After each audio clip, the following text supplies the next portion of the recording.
Bienvenidos a esta revisión médica ejecutiva. Hoy nos vamos a meter de lleno a analizar uno de los problemas más comunes, pero también más silenciosos que enfrentamos todos los días en la consulta clínica. Los analgésicos de uso cotidiano y cómo algo aparentemente inofensivo puede comprometer de forma muy grave la salud cardiovascular y renal.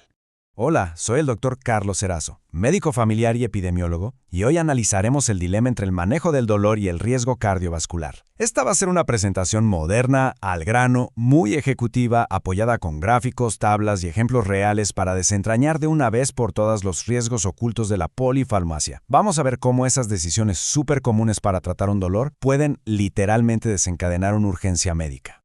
Nuestra agenda de hoy es clara. 1. El dilema de los AINES. 2. Interacciones y tensión arterial.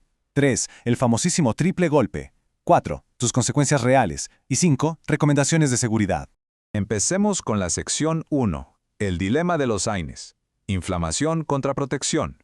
Imaginen esto. Los AINES son una verdadera espada de doble filo. Sí, apagan el incendio de la inflamación, pero al mismo tiempo nos quitan la armadura. ¿Por qué pasa esto? Bueno, todo se resume a unas enzimas llamadas ciclooxigenasas, o COX. Piensen en la COX-1 como el personal de mantenimiento del cuerpo. Siempre está ahí trabajando de fondo, asegurándose de proteger el estómago y los riñones. Por otro lado, la COX-2 es más bien como la alarma de incendios, que solamente aparece y hace ruido cuando hay una lesión, enviando esas señales de dolor e inflamación. Y aquí está el meollo del asunto. Los AINES clásicos de toda la vida, como el ibuprofeno o el naproxeno, la verdad es que no discriminan. Apagan la alarma de la COX-2, lo cual nos quita el dolor maravillosamente, pero también despiden al equipo de mantenimiento de la COX-1, dejando al estómago totalmente desprotegido. Para intentar solucionar esto, se desarrollaron los famosos COX-SIBs, como el Celecoxib, que solo bloquean a la COX-2. En papel parecía la solución perfecta, salvamos el estómago, genial. Pero, oh sorpresa, resultó que ser tan selectivos trajo un efecto secundario inesperado: retención de líquidos y un aumento en los riesgos cardiovasculares. O sea, protegimos el estómago, pero estresamos al sistema vascular. Pasemos a la sección 2. Interacciones y tensión arterial, el desafío del control. Cuando a un paciente hipertenso le sumamos un AINE, estamos viendo un choque de trenes. Básicamente, los AINEs le meten el pie a casi todos los medicamentos para la presión, reducen muchísimo la eficacia de los diuréticos, de los YECAs, de los ARA2 y de los betabloqueadores. Es como si estuvieran peleando entre sí. De hecho, la única excepción notable que se salva de esto son los antagonistas del calcio, que curiosamente sí logran mantener su efecto protector. Pero ¿por qué ocurre este choque? El mecanismo base es que, al bloquear las prostaglandinas, los AINEs hacen que el cuerpo retenga sodio y retenga agua. Esa sobrecarga de líquidos eleva la presión arterial en apenas un par de semanas de uso continuo. Si pensamos en una persona joven y sana, tal vez su cuerpo lo compense sin problema. Pero en un paciente con hipertensión, el sistema ya está al límite. Es literalmente echarle más agua a una tubería que ya está a punto de reventar. Vamos a la sección 3. El temido triple golpe, fisiopatología del daño renal. En la medicina, a esta tormenta perfecta se le conoce como el triple whammy o el triple golpe.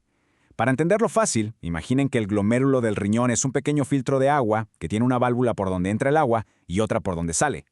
Bueno, esta combinación tóxica de medicamentos altera estas válvulas, forzándolas a abrirse o cerrarse al mismo tiempo. El resultado: el glomérulo pierde por completo y de forma abrupta su capacidad de regular la presión interna. Vamos a desmenuzar esta regla de 3 porque es súper importante. Primer golpe, los medicamentos como los IECAs o ARA2 abren de par en par la válvula de salida, haciendo que baje la presión de filtrado. Segundo golpe, los diuréticos hacen que el paciente orine líquidos, reduciendo el volumen general de sangre que le llega al riñón. Y el tercer golpe, el definitivo. El paciente se toma un AINE para un dolor de rodilla y ¡pum!, la válvula de entrada se cierra bruscamente. O sea, no entra sangre, la poca que hay se escapa por la válvula abierta y aparte no hay volumen. El sistema colapsa en su totalidad. Una falla renal aguda generada 100% por mezclar estos fármacos. 82%. Ese es el aumento del riesgo de sufrir una falla renal aguda al hacer esto. Es una locura. Y lo que más alarma de los estudios es que este riesgo se dispara justo durante los primeros 30 días de haber iniciado esta combinación.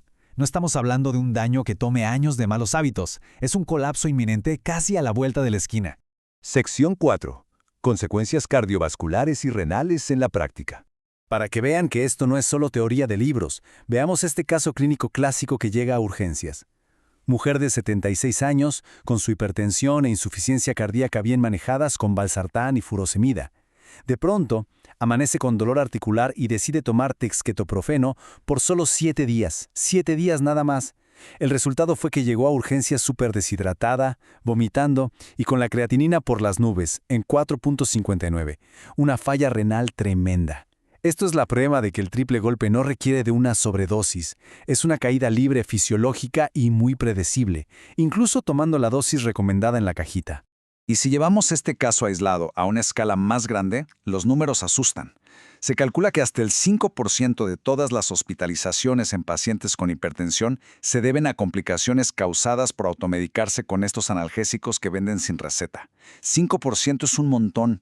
Es un impacto epidemiológico masivo causado por pastillas que la sociedad en general percibe como si fueran dulces inofensivos. Llegamos a la sección 5. Recomendaciones clínicas y seguridad, mitigando el riesgo. Entonces, ¿qué hacemos? La clave está en aplicar protocolos muy ejecutivos de seguridad.